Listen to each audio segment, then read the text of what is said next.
வணக்கம் நண்பர்களே, welcome to my channel let's play fantasy. இன்னைக்கு நம்ம என்ன மேட்சுக்கான ப்ரெடிக்ஷன் பார்க்க போறோம்னா 100 லீக்ல 17வது மேட்ச் ஆன வேல்ஸ் ஃபயர் வெர்சஸ் சவுத்தர்ன் பிரேவுக்கான ப்ரெடிக்ஷன் தான் பார்க்க போறோம். நீங்க அதுக்கு முன்னாடி நம்மளோட யூடியூப் சேனலுக்கு புது நண்பரா இருந்தீங்க அப்படின்னா மறக்காம சப்ஸ்கிரைப் பண்ணிக்கோங்க நண்பா. எல்லா மேட்சுக்கான வீடியோஸும் நம்ம சேனல்ல கொடுத்துட்டு இருக்கோம். ஸோ மறக்காம யூடியூப் சேனலை சப்ஸ்கிரைப் பண்ணிக்கோங்க. பக்கத்துல இருக்கக்கூடிய பெல் ஐக்கானை கிளிக் பண்ணிக்கோங்க. இந்த வீடியோ உங்களுக்கு ரொம்ப பயனுள்ளதா இருந்தா ஃபர்ஸ்ட் வீடியோவை வந்து லைக் பண்ணிருங்க. அதே போல நீங்க டெலகிராம் சேனல் நம்ம வந்து வீடியோஸ் வந்து யூடியூப்ல கொடுத்தாலும் டீம்ஸ் எல்லாமே நம்ம டெலகிராம் சேனல்ல தான் கொடுத்துட்டு இருக்கோம். ஸோ முக்கியமான ஏதாச்சும் ஒரு அப்டேட் பிளஸ் ஃபைனல் டீம் எல்லாமே நம்ம சேனல்ல வந்து உங்களுக்காக ஃப்ரீயா தான் பண்ணிட்டு இருக்கோம். ஏதாச்சும் வந்து வடக்கன்ஸ் நம்ம நேம்ல ஏதாச்சும் ஃபேக் ஐடி கிரியேட் பண்ணி கொடுத்தாலும் நம்ம பொறுப்பு இல்லை. அதே மாதிரி டெலகிராமே நம்ம சேனலுக்கு கீழே ஆட் ஷோ ஆனாலும் அதுக்கும் நம்ம பொறுப்பு கிடையாது. ஒரே ஒரு சேனல் லெட்ஸ் பிளே ஃபேண்டசி ஃப்ரீயா தான் கொடுத்துட்டு இருக்கோம், நம்புங்க. அண்ட் நீங்க இதுவரைக்கும் ஸ்போர்டசி ஆப்ல ஜாயின் பண்ணனாலும் மறக்காம ஜாயின் பண்ணிக்கோங்க.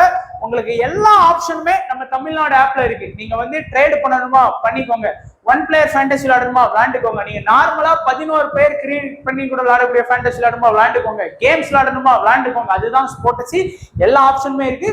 குறிப்பா உங்களுக்கு வந்து ஜிஎஸ்டியோ இல்ல டிடிஎஸ்ஓ இந்த ஆப்ல வந்து பிடிக்கிறதுல தைரியமா பிளே பண்ணலாம். தமிழ்நாடு நண்பர்களால் உருவாக்கப்பட்ட one of the best application அப்படின்னு சொல்லலாம். லிங்க் டிஸ்கிரிப்ஷன் பாக்ஸ்ல இருக்கு நண்பா. ஜாயின் பண்ணாதவங்க ஜாயின் பண்ணிக்கோங்க. அண்ட் இப்போ வந்து இந்த பிச்சை பொறுத்த வரைக்கும் இந்த 100 லீக்ல ஒரே ஒரு மேட்ச் வந்து நடத்திருக்காங்க. சோ பிச் ரிப்போர்ட் அபிஷியலான பிச் ரிப்போர்ட் தான் கொடுத்திருக்கிறேன். பட் டாஸ் போடுறதுக்கு முன்னாடியும் பிச் ரிப்போர்ட்டை கொஞ்சம் கவனமா பாத்துக்கோங்க. ரீசெண்டா நடந்த மேட்ச் வந்து பாத்தீங்கன்னா ஒரே ஒரு மேட்ச் வந்து நடந்திருக்கு. அந்த மேட்சோட ரிசல்ட் நம்ம பார்த்தலாம். 100 லீக்க பொறுத்த வரைக்கும் பேட்டிங்க்கு பெருசா சாதகமா இல்லதான். ஏதாச்சும் அதிகபட்சமா பாத்தீங்கன்னா 160 ரன் பிளஸ் ஸ்கோர் பண்றதே கஷ்டமா இருக்கு. 150 வருது. ஆனா விக்கெட் நல்லாவே போகுது. நாட் ஓன்லி திஸ் பிச், எல்லா பிச்லயுமே பாத்தீங்கன்னா நல்லாவே விக்கெட் போகுது. இந்த மேட்ச் பாருங்க, Oval Invincibles versus Welsh Fire மேட்ச்ல டோட்டலா நமக்கு கிடைச்ச விக்கெட்டோட எண்ணிக்கை வந்து 17. அப்போ அந்த மேட்ச்ல பேட்ஸ்மேனுக்கு நல்ல பாயிண்ட் கிடைச்சிருக்குமா, பவுலருக்கு அதிகமான பாயிண்ட் கிடைச்சிருக்குமான்னு பாத்தீங்கன்னா கண்டிப்பா பவுலர்ஸுக்கு தான் அதிகமான பாயிண்ட்ஸ் வந்து கிடைச்சிருக்கும். ஏன்னா பேட்டிங் வந்து பாத்தீங்கன்னா ரொம்ப இல்ல, ஒரு 120 அந்த மாதிரி தான் ஸ்கோர் பண்றாங்க. அது மட்டும் இல்லாம ஃபர்ஸ்ட் பேட்டிங் பண்ண டீம் வந்து 113 ரன் அடிச்சு டிஃபெண்ட் பண்றாங்க.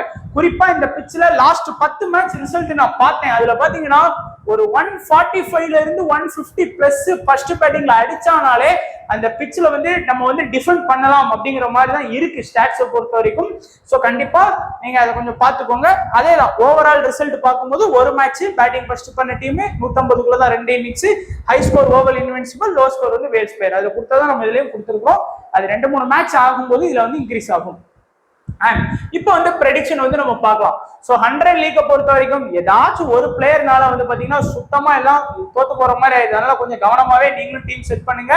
அண்ட் ஃபர்ஸ்ட் வந்து என்னைக்குமே ஒரு டீம் பாத்தீங்க அப்படின்னா பிளேயர்ஸ் பாக்குறதுக்கு முன்னாடி டீமோட ஸ்ட்ரென்த்தை பாருங்க. ஃபர்ஸ்ட் வேல்ஸ் ஃபயர் வந்து முதல் மேட்ச் மான்செஸ்டர் ஒரிஜினல் வின் பண்ணாங்க. 2வது மேட்ச் ஓவல் இன்வின்சிபிள்ட்ட தோத்தாங்க. 3வது மேட்ச் லண்டன்ட்ட தோத்தாங்க. 4வது மேட்ச் முக்கியமான டீமான ட்ரெண்ட் ராக்கெட்ஸ் வின் பண்ணிருக்காங்க. அப்போ ஓரளவுக்கு ஓகேவான டீம் தான், ரொம்ப கேவலமா இல்ல. 4 மேட்ச் ஆனதுல 2 மேட்ச் வந்து வின் பண்ணிருக்காங்க. 50% வின்னிங், 50% வந்து அவங்களோட தோல்வி இருக்குது. இன்னிங்ஸ் ஓபன் பண்ணக்கூடியது வேல்ஸும் பேஸ்டோ, 2 பேருக்குமே டபுள் அட்வான்டேஜ் இருக்கு. ஒண்ணு வந்து பாத்தீங்கன்னா வேல்ஸுக்கு வந்து நம்ம ஏற்கனவே சொன்னது போல அந்த பவுலிங் ஆப்ஷன் இருக்கு. ஏன்னா அந்த டீமை பொறுத்த வரைக்கும் எல்லாமே ஃபாஸ்ட் தான் வச்சிருக்காங்க. அதாவது பாருங்க, டேவிட் வில்லி ஒரு ஃபாஸ்ட், ஹாரிஸ் ரஃப் ஒரு ஃபாஸ்ட், பைனே ஒரு ஃபாஸ்ட், மேட் ஹென்ரி ஃபாஸ்ட், இந்த கிரெயின் மட்டும்தான் ஸ்பின்னர். அப்படிங்கும்போது ஸ்பின்னுக்கு ஸ்பிட்ச் சப்போர்ட் பண்ணா என்ன பண்ணுவாங்க, ஒண்ணும் பண்ண முடியாது. அதனாலதான் வேல்ஸ் வந்து பாத்தீங்கன்னா ஒரு 6th பவுலிங் ஆப்ஷன்ல இருக்காரு. அதே மாதிரி 7th பவுலிங் ஆப்ஷன்ல பிலிப்ஸ் இருக்கிறாரு. ஆனா அவரை வந்து இந்த சீசன்ல இதுவரைக்கும் ஃபிளாப்பான ரிசல்ட் மட்டும் தான் கொடுத்திருக்காரு. ஃபர்ஸ்ட் நம்ம அவங்க பார்ப்போம். 6வது ஆப்ஷன்ல இருக்கனால இந்த மேட்ச் ஒரு 5 பால் கோல் பண்ணாரு. இந்த மேட்ச் 20 பால், ஏன்னா ஸ்பின்னுக்கு சப்போர்ட் கிடைச்சோன்னு 20 பால் கொடுத்தாங்க, ஒரு விக்கெட் எடுத்துட்டாரு. ஆனா அன்னைக்கு மேட்ச்ல டக்கு தான் ஆனாரு. ஆனா ஒரு விக்கெட் எடுத்தோடனே ஒரு நல்ல ஃபேண்டசி பாயிண்ட் வந்துருச்சு. அதனால வேல்ஸ்ட வந்து டபுள் ஆப்ஷன் அப்படிங்கிற ஒரு ஆப்ஷன் வந்து கண்டிப்பா இருக்குது. அதே போல பேஸ்டோட்டே வந்து பாத்தீங்கன்னா தொடர்ந்து 3 மேட்ச் வந்து ஃபிளாப்பான ரிசல்ட் கொடுத்தாலும் லாஸ்ட் மேட்ச் வந்து ஒரு நல்ல ஸ்கோர் பண்ணாரு. அவரு தான் அந்த மேட்ச் வின் பண்றதுக்கு நல்ல ஒரு காரணமா இருந்தாரு. பிளஸ் ஒரு விக்கெட் கீப்பர் ஆப்ஷனும் இருக்கு. சில மேட்ச்ல பேட்டிங் வர்றதுக்கு முன்னாடி 20 பாயிண்டோட வர்றாரு அப்படிங்கும் போது ரொம்ப முக்கியம். சோ ரெண்டு டாப் ஆர்டர்ஸ்மே பாத்தீங்க அப்படின்னா கொஞ்சம் இம்பார்ட்டன்ஸ் கொடுத்துக்கோங்க. அடுத்து ஜோ கிளார்க் முதல் மேட்ச் வந்து 33 ரன் அடிச்சாரு. அடுத்த விளையாண்ட எல்லா மேட்சுமே ஃபிளாப்பான ரிசல்ட் மட்டும் தான் கொடுத்துட்டு இருக்கிறாரு. அவர்கிட்ட இருந்து நீங்க இந்த மேட்ச் வந்து ஒரு கணிசமான ரன்ஸ் வந்து நீங்க தாராளமா எதிர்பார்க்கலாம். அதுக்கடுத்து டாம் எபிள் அந்த டீமோட கேப்டன் எல்லா மேட்சுமே பாத்தீங்கன்னா ஒரு சராசரியா ஆடி கொடுக்கக்கூடிய பிளேயரா இருக்காரு. ஒரு 20 to 30 ரன் அதுதான் அவரோட கெப்பாசிட்டி. ஒரு கன்சிஸ்டன்சியான பெர்ஃபார்மன்ஸ் தான் பண்ணி கொடுத்துட்டு இருக்காரு. அடுத்து பிலிப்ஸ் விளையாண்ட எல்லா மேட்சுமே ஒரு ஃபிளாப்பான ரிசல்ட் மட்டும் தான் கொடுத்துட்டு இருக்கிறாரு. அதுக்கு அடுத்து ஹோல்கர் ஓப்பனிங் இறக்குனாங்க. ஆனா அந்த இடத்துல வேல்ஸ் வந்து லாஸ்ட் மேட்ச் வந்து ஓப்பனிங் கொண்டு போயிட்டாங்க. சோ அவரோட பெர்ஃபார்மன்ஸும் பாத்தீங்கன்னா சொல்ற லெவலுக்கு இல்ல. ஒரு 20 to 30 ரன் அந்த ரேஞ்சுக்குள்ளதான் இருக்கு. ஆனா ஹோல்கர் வந்து என்னைக்காச்சும் ஒரு நாள் வந்து பாத்தீங்கன்னா பிளாஸ்ட் ஆகலாம், வெடிக்கலாம். ஏன்னா அந்த மாதிரி வந்து திடீர்னு ஹை ஸ்கோர் பண்றதுக்கும் வாய்ப்பு இருக்கு. இப்போ டாப்ல ஆடக்கூடிய 6 பேட்ஸ்மேன் தான் வச்சிருக்காங்க. இந்த 6 பேர்ல காமனா இம்பார்ட்டன்ஸ் கொடுக்கிறது வந்து பாத்தீங்கன்னா முதல் இம்பார்ட்டன்ஸ் ஸ்மால் லீக்னு வரும்போது எல்லாருமே பேஸ்ட்ரோவை கண்டிப்பா போக்கஸ் பண்ணணும். அதுக்கு அடுத்தபடியா பாத்தீங்கன்னா வேல்ஸ் வந்து போக்கஸ் பண்ணி ஆகணும். இந்த ரெண்டு பேருமே நீங்க ஸ்மால் லீக்னு வரும்போது போக்கஸ் பண்ணால் அதிகபட்சம் போதுமானது. சோ எஸ்எல்க்கு வந்து பாத்தீங்கன்னா இப்போதைக்கு 2 பிளேயர்ஸ் வந்து நம்ம பார்த்தாச்சு. அதுக்கு அடுத்து ஒரு மினி லீக் வந்து பாத்தீங்க அப்படின்னா கண்டிப்பா இன்னைக்கு மேட்ச்ல யாரெல்லாம் எனக்கு வந்து ரொம்ப ரிஸ்க் எடுக்க பிடிக்கும் அப்படின்னு நினைக்கிறீங்களோ அவங்க எல்லாருமே வந்து பாத்தீங்கன்னா பிலிப்ஸ் ஆர் ஹோல்கர் இந்த 2 பேர்ல யாரையாச்சும் ஒருத்தரையாச்சும் கட்டாயமா ட்ரை பண்ணுங்க. ஏன்னா தொடர்ந்து 4 மேட்ச் ஃபிளாப் அப்படிங்கிறது ஓவர் அப்படி கொடுக்க மாட்டாங்க எந்த பிளேயருமே. அது ஏதாவது ஒரு மேட்ச் வந்து நல்லா பெர்ஃபார்ம் பண்ணிடுவாங்க. அதனால பிலிப்ஸ் ஆர் ஹோல்கர் 2 பேருமே யாராச்சும் ஒருத்தர் வந்து பாத்தீங்கன்னா செம ஹிட் ஆறதுக்கு இன்னைக்கு மேட்ச்ல வந்து வாய்ப்புகள் அதிகமாவே இருக்குது அப்படிங்கிறது என்னுடைய கருத்துன்னு எடுத்துக்கோங்க. சோ இந்த 6 பேர்ல ஸ்மால் லீக் வைஸா பாத்தீங்கன்னா வேல்ஸும் பேஸ்ட்ரோவும், மினி லீக்ல பிலிப்ஸையும் ஹோல்கரையும் ட்ரை பண்ணுங்க. ஸ்மால் லீக்ல ரிஸ்க் எடுக்கணும்னு நினைக்கிறவங்க இந்த 2 பேரை கூட ட்ரை பண்ணுங்க. அண்ட் பவுலிங் ஆப்ஷன் பாத்தீங்க அப்படின்னா வில்லி கண்டிப்பா வந்து ஒரு குறைஞ்சது ஒரு 20 பால் வரைக்கும் பவுல் பண்ணக்கூடிய ஒரு பிளேயர் பிளஸ் ஒரு பேட்டிங் அட்வான்டேஜ் இருக்கு. சில டைம் வந்து இந்த டீம் வந்து கொஞ்சம் சொதப்பிட்டாங்க அப்படின்னா வில்லி வந்து ஒரு பேட்டிங் ஆடி ஒரு 15 ரன் ஒரு 20 ரன் வரைக்கும் அடிச்சு கொடுக்கக்கூடிய ஒரு அட்வான்டேஜ் இருக்கு. மத்த ஒரு பவுலருக்கு இல்லாத அட்வான்டேஜ் அவருக்கு இருக்கு. அடுத்து ஹாரிஸ் ரஃப் அந்த டீமோட டெத்ல அட்டாக் பண்ணக்கூடிய பவுலர் பையனை மினிமம் வந்து பாத்தீங்கன்னா 20 பால் விக்கெட் டேக்கிங் பவுலர், சரியான wicket taking bowler.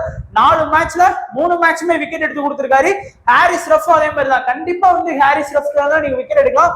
Mat Henry எடுத்த அன்னைக்கு நல்லா எடுப்பாரு. இந்த மாதிரி 3 விக்கெட் இல்லைன்னா எடுக்க மாட்டாரு. அந்த மாதிரி பிளேயர். கிரைன் வந்து அந்த டீமோட ஃபர்ஸ்ட் மெயின் ஸ்பின்னர். ஒருவேளை ஸ்பின்னருக்கு சப்போர்ட் பண்ணிச்சுன்னா கண்டிப்பா கிடைக்கும். அதனால குறையாம வந்து பாத்தீங்கன்னா 20 பால் வரைக்குமே பவுல் பண்றதுக்கு வாய்ப்பு இருக்கு. ஒரு விக்கெட் எடுத்து கொடுக்கறதுக்கும் வாய்ப்பு இருக்கு.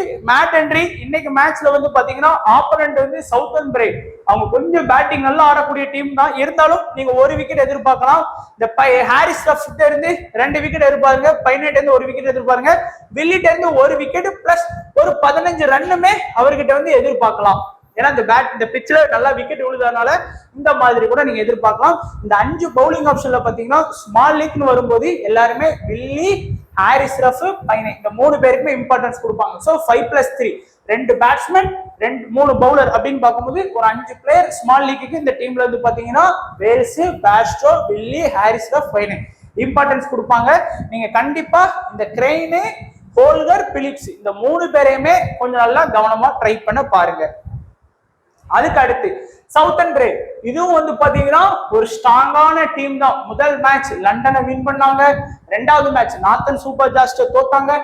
தொடர்ந்து மான்செஸ்டர் வின் பண்ணிட்டாங்க. பர்மிங்ஹாம் மோயின் அலி டீமே வின் பண்ணிட்டாங்க. சோ தொடர்ந்து 2 மேட்ச் வந்து வின்னிங் டீமா இருக்கிறாங்க. ரீசன் இந்த டீமோட பவுலிங் அட்டாக் வந்து அந்த அளவுக்கு ஒரு ஸ்டாண்டர்டான அட்டாக் வச்சிருக்காங்க. அதாவது எந்த ஒரு பவுலிங் ஆப்ஷன்ல ப்ராப்பரா ஃபர்ஸ்டே நம்ம பவுலிங் ஆப்ஷன் பிளேயர் அந்த மேட்ச்ல. ஏன்னா அந்த அளவுக்கு bowling option important. Chris Jordan டெத்ல பவுல் பண்றாரு.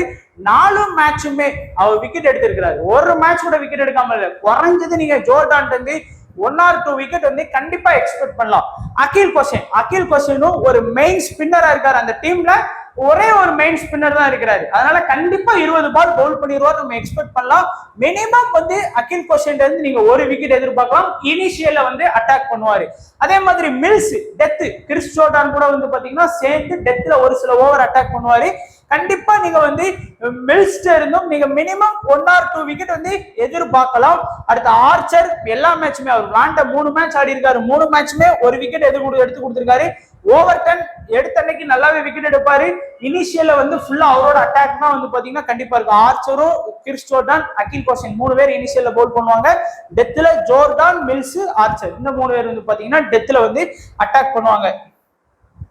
எல்லார்கிட்டே இருந்துமே நீங்க விக்கெட் எடுக்கலாம். இப்ப ஸ்மால் லீக்ல வந்ததுன்னு வச்சுக்கோங்களேன், யாரை எடுக்கிறதுனே தெரியாது. எல்லாருமே பாத்தீங்கன்னா கிறிஸ் ஜோர்டான், மில்ஸ், ஆர்ச்சர் இந்த 3 பேரோட கண்டிப்பா வர்றதுக்கான வாய்ப்புகள் இருக்கு. பட் அகில் கோஷனும் சரி, ஓவர்டனும் சரி நல்ல பவுலர்ஸ் தான், மிஸ் பண்றதுக்கான வாய்ப்பே கிடையாது. சோ இந்த 5 பேர்ல அட்லீஸ்ட் யாராச்சும் 5ல 4 பேர் எடுக்கலாம், இல்லைன்னா 5ல 3 பேரையாச்சும் நீங்க வந்து கண்டிப்பா எடுத்தே தான் ஆகணும்.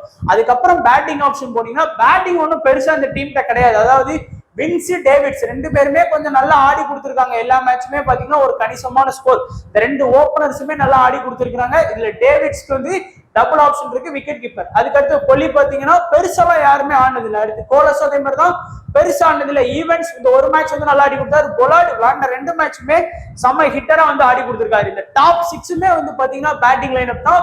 இதுல வின்ஸ் அண்ட் டேவிட்ஸ் வந்து பாத்தீங்கன்னா எஸ்எல்க்கு வந்து ரொம்ப இம்பார்ட்டன்ட். நீங்க கொஞ்சம் ரிஸ்கா ட்ரை பண்ண நினைச்சீங்கன்னா இந்த கோலஸ் வந்து கண்டிப்பா வந்து ஒரு கேம் சேஞ்சர் ஆப்ஷனா நீங்க யூஸ் பண்ணி பார்க்கலாம். ஏன்னா அவருக்கு வந்து 6th பவுலிங் ஆப்ஷன்ல இருக்கிறாரு. மேபி ஒரு 5ல இருந்து ஒரு 10 பால் வரைக்கும் அவர் பவுல் பண்றதுக்கான வாய்ப்புகள் கண்டிப்பா இருக்கு. அதனால நீங்க கோலஸையும் கொஞ்சம் இம்பார்ட்டன்ஸ் கொடுத்துக்கோங்க. கேப்டன் வைஸ் கேப்டன் பாத்தீங்கன்னா நம்ம பின்னாடி பார்ப்போம். ஏன்னா யாரை நினைச்சாலும் கேப்டனா போடுறது நமக்கு தோணும். இந்த டீமை பொறுத்த வரைக்கும் அப்படிதான் இருக்கு. சோ ஒரு ஸ்மால் லீக்ல ஒரு சேஃபான டீம்னு பாத்தீங்கன்னா Davids, Bairstow, Vince, Willey, Jordan, Overton, Wells, Mills, மேட்டன்ட்ரி, ஹாரிஸ் ரஃப், ஆர்ச்சர்னு சொல்லி ட்ரை பண்ணிருக்கோம். இதுல நிறைய முக்கியமான பிளேயர்ஸ் கூட நம்ம எடுக்கல. ஏன்னா 11 பிளேயர் தான் எடுக்க முடியும். அந்த மாதிரி கொஞ்சம் ரிஸ்கான மேட்ச் தான் இது.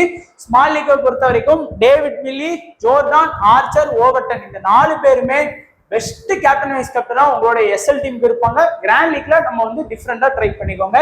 கேம் சேஞ்சரா பிலிப்ஸ், கிரெயின், ஈவென்ட்ஸ், கோலஸ் இந்த 4 பேரையுமே ஒரு கேம் சேஞ்சர் ஆப்ஷன்ல நீங்க கண்டிப்பா யூஸ் பண்ணி பார்க்கலாம். மேபி உங்களுக்கு வந்து கிளிக் ஆச்சு அப்படின்னா ஒன் சைட் அடிக்கலாம். அட்லீஸ்ட் இந்த 4 பேரையுமே ஸ்மால் லீக்ல இல்லைன்னா கூட ஒரு மினி ஜிஎல்லையாச்சும் கட்டாயமா ட்ரை பண்ணி பாருங்க. ஸோ ஸ்மால் லீக்ல ட்ரை பண்றது ரொம்ப ரிஸ்கா தெரியும் அப்படின்னா, ஏன்னா இன்னைக்கு நிறைய நல்ல பிளேயர்ஸ் இருக்கிறதுனால கேம் சேஞ்சர் ஆப்ஷன் உள்ள கொண்டு வரது கஷ்டம் தான்.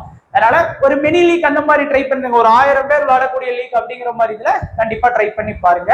சோ இதுதான் நண்பா நம்மளுடைய ப்ரெடிக்ஷன். சோ வீடியோ கண்டிப்பா பிடிச்சிருக்குன்னு நினைக்கிறேன். பிடிச்சிருந்தாலும் சரி, பிடிக்காட்டினாலும் சரி, கண்டிப்பா ஒரு லைக் பண்ண நம்ம வீடியோ பண்ணுங்க நண்பா. தொடர்ந்து சப்போர்ட் பண்ணுங்க. 100 லீக்கு நல்லாவே சப்போர்ட் பண்ணிட்டு இருக்கீங்க. சோ இன்னமும் அதே சப்போர்ட் வந்து கொடுங்க. சோ நிறைய வியூஸ் போறதுக்கு ஹெல்ப் பண்ணுங்க. சோ வீடியோ பார்த்த எல்லா நண்பர்களுக்கும் நன்றி, வணக்கம். தேங்க்ஸ் ஃபார் வாட்சிங் நண்பா.